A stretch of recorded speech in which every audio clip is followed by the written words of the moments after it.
Otep, bien-aimés frères et sœurs, vous connaîtrez la vérité et la vérité vous affranchira. Ça, c'est pas moi qui le dis, c'est la Bible qui le dit. Mais moi, je vous dis mieux. Vous connaîtrez la vérité historique, notamment celle de vos ancêtres kémites, et vous aurez une vision globale de ce que c'est que la vraie souveraineté politique.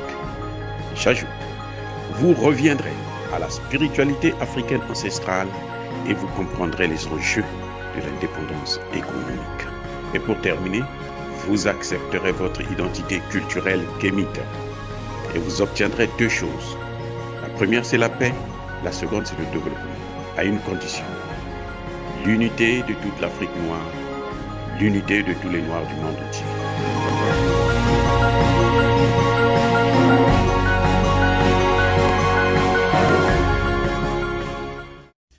Otep à tous, bienvenue sur la chaîne des panafricanistes par essence, par conviction et par excellence.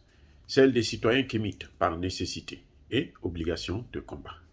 Nous sommes une chaîne qui n'est guidée que par nos ancêtres et rien que par les ancêtres qui appartiennent à l'égrégore du monde noir. Par conséquent, nous ne croyons en aucun Dieu venu de l'étranger. Toutefois, cette vidéo n'est aucunement destinée à inciter à la haine ou à la violence, car nous menons un combat qui est d'abord et avant tout spirituel, ensuite il est politique, géopolitique et géostratégique contre l'impérialisme, le colonialisme, le néocolonialisme et l'endocolonat, sur la base du principe fondamental que nous avons hérité de nos ancêtres kémites, qui est celui de la Mahat, c'est-à-dire vérité et justice. Vous êtes donc en droit de connaître la vérité et rien que la vérité, et nous sommes obligés de vous dire la vérité et rien que la vérité, afin que justice soit rendue à l'Afrique. Ça, c'est notre modeste contribution dans cette noble lutte en faveur de la souveraineté, la dignité et l'unité africaine. Et ça, c'est ce qui résume, en un mot, le panafricanisme. Bien-aimés frères et sœurs, aujourd'hui, je vais vous parler de l'erreur fondamentale, l'erreur fatale de Muammar Kadhafi. Nous aimons tous Muammar Kadhafi parce que malgré une gestion un peu opaque de son système, en tout cas, les Libyens vivaient mieux qu'aujourd'hui après l'intervention militaire occidentale menée par la France et les États-Unis. Donc, pour nous, nos frères libyens menaient une vie qui était beaucoup meilleure, qui était, pour les étudiants par exemple, libyens, quand ils étaient à l'étranger, ils avaient pratiquement un salaire d'un diplomate africain. Et donc, c'était des gens qui menaient une vie normale. Et d'ailleurs, à l'époque, il n'y avait pas assez de Libyens à l'étranger pour venir chercher du travail, venir quémander ceci, quémander cela.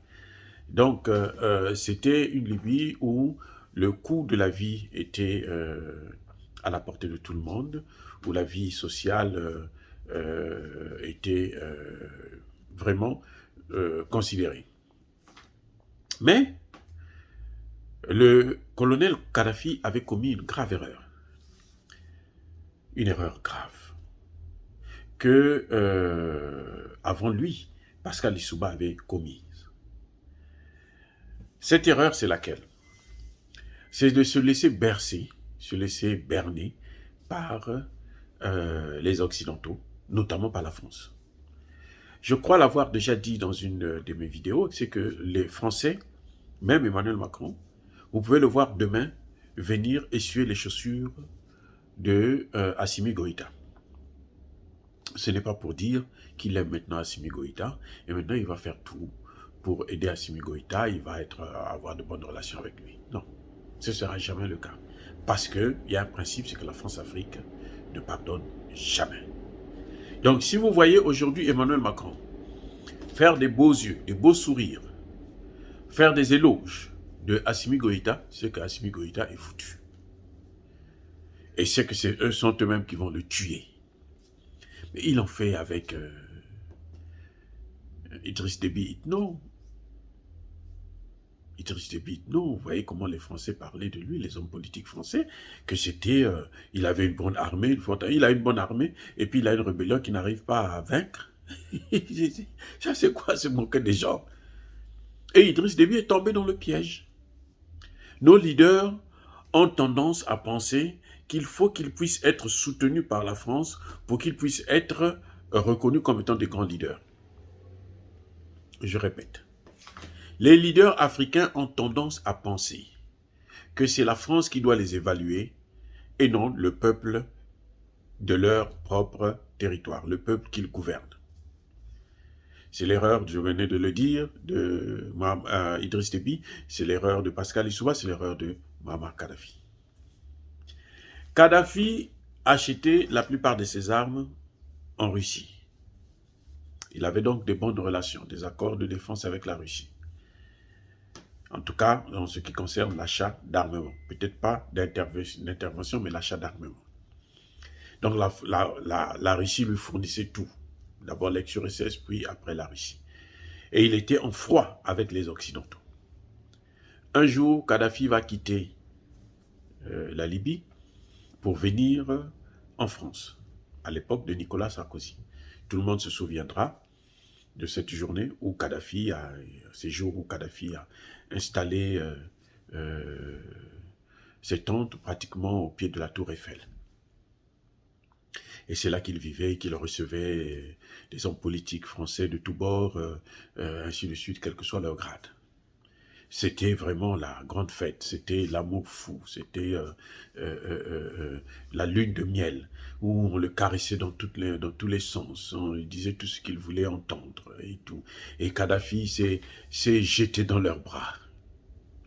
Kadhafi avait cru que la France pouvait l'aimer, que la France pouvait être bien avec elle.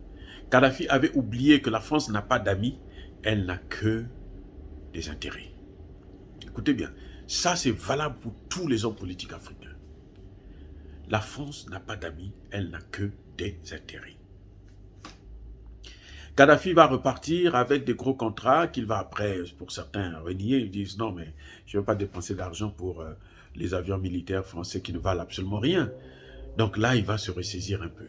Mais entre-temps, on le caresse dans le sens du poil, on le cajole, et il est parti. Et à ce moment-là, ses relations avec la Russie se sont délabrées.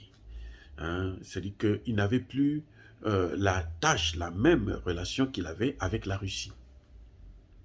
Il a oublié que la Russie est le seul pays qui n'a jamais colonisé un seul pays africain, et la Russie est le seul pays qui a toujours tenu à sa parole, qui n'a jamais trahi les accords que l'on signe avec elle. Et là, quand on apprend même que lorsque Kadhafi, la Russie a appelé Kadhafi, Poutine a appelé Kadhafi, eh bien Kadhafi ne voulait pas prendre le téléphone. Kadhafi était très froid avec eux au téléphone. Kadhafi se sentait à l'aise à parler avec Nicolas Sarkozy. Écoutez bien, c'est ça qui est très important. Il se sentait à l'aise à parler avec Nicolas Sarkozy, au point où Kadhafi a financé sa campagne électorale. Sarkozy qui dit, oh, oui, ça c'est bon, maintenant on peut l'avoir. Et c'est Sarkozy qui l'a tué. Laurent Gbagbo avait commis la même erreur. Il a même financé la campagne électorale de Jacques Chirac. Mais à l'époque, vous devrez savoir, le problème qu'il faut pour Laurent Gbagbo, c'est que lui n'avait pas d'accord. Il croyait combattre une forte puissance comme celle-là, une puissance colonisatrice et esclavagiste. Il ne peut pas la combattre seul. Il est obligé de signer des alliances.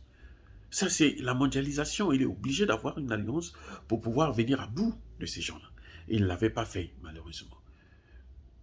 Il comptait sur la compréhension des Occidentaux, la compréhension de la France. Et la France n'a jamais compris. Et elle ne comprendra jamais. Donc, vous n'allez pas la bouter dehors, elle ne va jamais sortir. Regardez, Macron a dit qu'il devrait quitter le Mali depuis juin, le 3 juin. Puis le 7 juin, il a répété encore la même chose. De juin 2021 jusqu'à aujourd'hui, il est toujours là.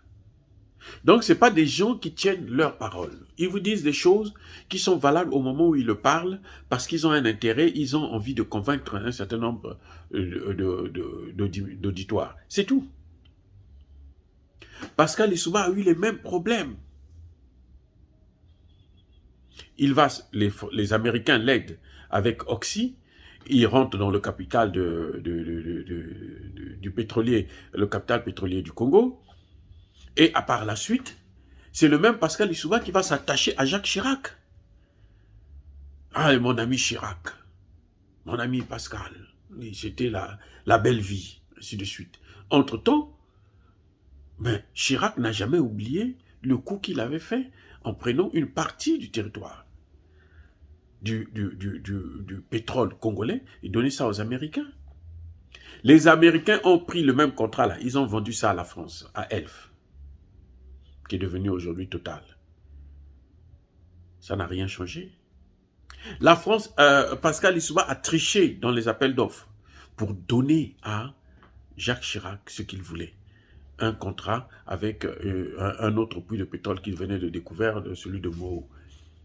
Ça n'a rien changé. Parce que la France-Afrique ne pardonne pas. Kadhafi ne pouvait pas penser que la France-Afrique pouvait lui pardonner. C'est pas possible. Voilà sa plus grosse erreur. De négliger le partenaire qui ne lui a jamais fait du mal. Pour se tourner vers un flatteur, un tueur, un criminel. Et ce sont les mêmes qui les ont tués. Pascal Lissouba, c'est Chirac qui l'a enlevé du pouvoir. Laurent Gbagbo, Chirac a essayé, il n'a pas pu, mais Sarkozy est venu terminer le travail. Voilà ce qui se passe. C'est comme aujourd'hui, Emmanuel Macron, il est dans une telle situation avec le Mali, et il va dire, oh, nous sommes des peuples, nous avons une histoire, nous sommes des vrais amis, tout machin, tout ça. Et imaginez que Assimi Goïta va maintenant commencer à voyager en France, on lui présente, là quand c'est comme ça, on lui déroule le tapis rouge, c'est même le président français qui vient l'accueillir au bas de la passerelle, ainsi de suite. Mais ça ne change rien. Parce qu'ils ont déjà en tête ce qu'il avait fait. Et il peut reprendre encore. Alors que les Russes ne se sont jamais comportés de la sorte avec les pays africains. Faites-leur confiance et soyons sérieux dans les relations. C'est ça la situation, la leçon qu'il faut tirer. Kadhafi a commis l'erreur, la même erreur. Pascal Lissouba, Laurent Gbagbo, Idriss Déby. Et ils ont été toujours abattus, détruits, par les mêmes qu'ils ont cru être leurs amis au final. Alors qu'il y a les Russes qui sont là, qui n'attendent qu'on leur demande des services. Nous avons besoin de ceci et ils viennent sans poser des questions, sans poser de problèmes. Donc ça, c'est une leçon que doit retenir Assimi Goïta, c'est une leçon que doit retenir le président Archange Touadéra, parce que la France-Afrique ne pardonne jamais et elle ne leur pardonnera jamais ce qu'ils ont fait.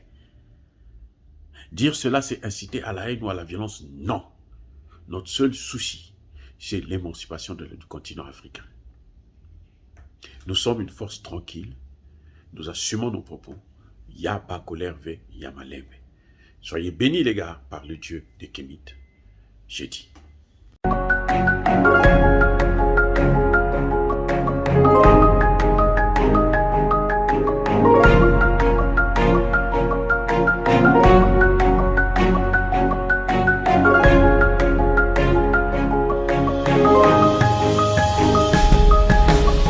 Eux, ils marchent par la foi et non par la vue. Mais moi, je vous conseille vivement de marcher par la connaissance scientifique et historique, notamment celle de nos ancêtres kémites, par les 5 sens et par l'intelligence. Otep, vive l'Afrique éternelle et que Dieu vous bénisse. Abou Apia.